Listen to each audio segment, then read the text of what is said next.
안녕하세요, 이드입니다.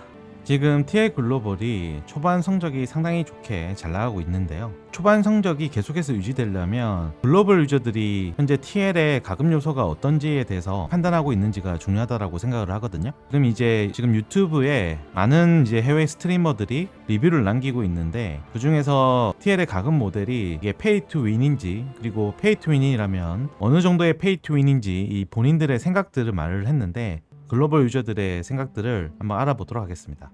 Yo, Shroud, let me ask you. You've played a lot of MMOs. How would you rate this on the pay-to-win scale? 10 being like the most predatory pay-to-win game you've played for PC, okay? And 1 or 0 being like completely like fucking New World Final Fantasy 14. I would say it's like probably like a 5. Because it has like the battle pass, it has the leveling log, it has the ability to buy the items from auction with the real money. So like a 5 or 6 maybe. Yeah. Okay, I think that's fair. What would you put Lost Ark? Oh, that's like an 8. That's like an 8 for sure. For sure. I was gonna say a 9, bro. It could be a 9. It could be. So that's why I think this game is relatively lighthearted. It's not changing the game. It's not forcing you to spend money. It's just kind of there if you want to, but if you do it, you're kind of like wasting your money in a way. So like this game's done an okay job, I think. I think they did an okay job with the pay to win. Is it bad? Is it good? Is it this? Is it that? At first, coming into the game, I felt like there was a lot of copium from a lot of people making videos. Oh my God, the pay to win isn't too bad, blah, blah, blah, blah, blah, blah, blah. And then a lot of the other side, the haters, you know, the BDO players, the Lost Ark players. Oh my God, this game is so pay to win. I'm gonna give it to you real and raw, just the way you like it, baby. Microtransactions in this game are definitely not bad.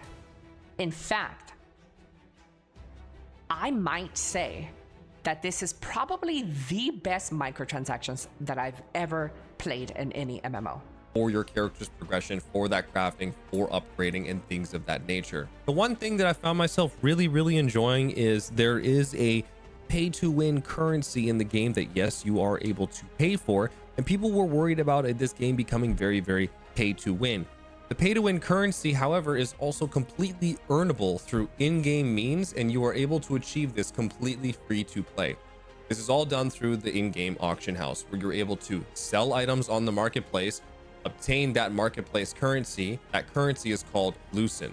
Lucen you can use to buy other items off the marketplace, and Lucen is also the currency that you can use to buy things off of the in-game cash shop.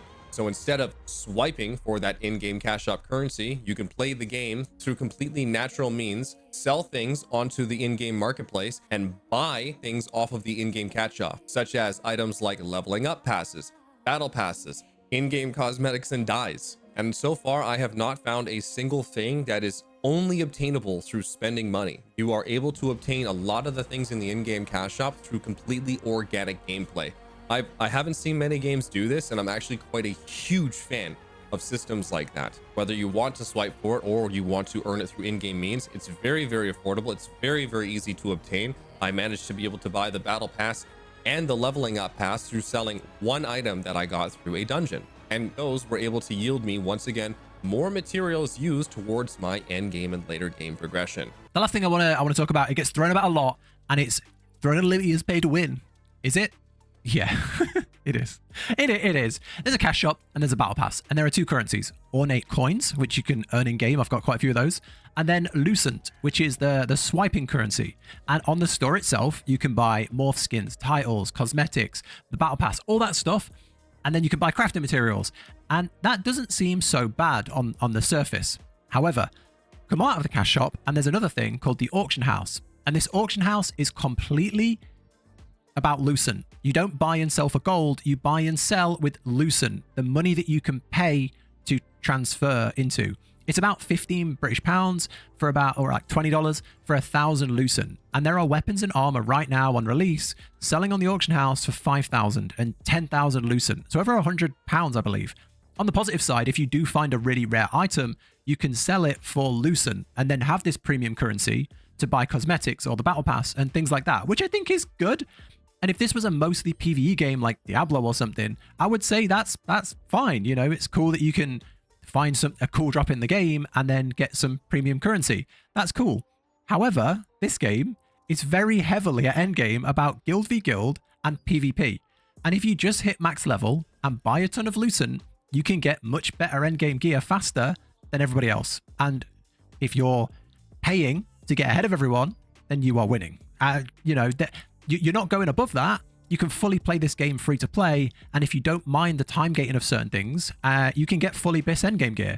But you can also pay to get there much faster. Is pay to win. Throne and Liberty, honestly, is absolutely pay to win. I can just show you straight up. I'm in a guild, and in my guild, this isn't the case for every guild. It depends on the guild you're in. We have a GDKP system built into the game. Now, when you go kill a world boss, you can randomly obtain one of these world boss items that are extremely strong. If you're in a guild, the guild can set it to where that item goes to the guild bank, and then they set up an auction, and players use cash shop currency that is dispersed amongst the guild, and they bid on items. So both of these items, this one I bought from the marketplace, this one I bought from my guild, is a world boss item. So you can straight up just buy gear and equipment. However, that currency is then distributed to all of the members in the guild, and they can use that currency to then bid on an item that they want or do anything else in the game. They can also go into the shop and buy anything that they want using that same currency. So if you want to buy the battle pass, which you had to previously pay for with straight cash in Korea, that is not the case in our version. You can buy any of these things by simply playing the game. In this game, everything revolves around this currency. The same goes for the auction house. All of these things right here are acquired by players. They then post it on the marketplace. A player that has earned this currency or purchased this currency can then buy that item from you, and you can see how the cycle works. So it's good for players that don't mind pay to win and want to be able to purchase things in the cash shop, or players that just strictly don't mind pay to win and want to simply buy the items. You can't swipe for everything. There are things that you're going to have to go do and farm. You cannot get these dungeon items that I showed you earlier from the cash shop, or you cannot purchase currency to then buy them from other players. You can only get these through the dungeon. I have ran this dungeon for this sword and shield so many times, and I can't get it to drop. And for some reason, I'm just cursed. So you will have to play the game. You can't swipe for everything, but certainly you can buy things that will give you an advantage earlier on if you want to get things done sooner. Play out of the way, how are the scummy pay-to-win mechanics that tend to stalk around new MMOs nowadays? Well, I was rightly concerned at first, as I did hear there was some sort of pay-to-win mechanic, but after looking it through, it was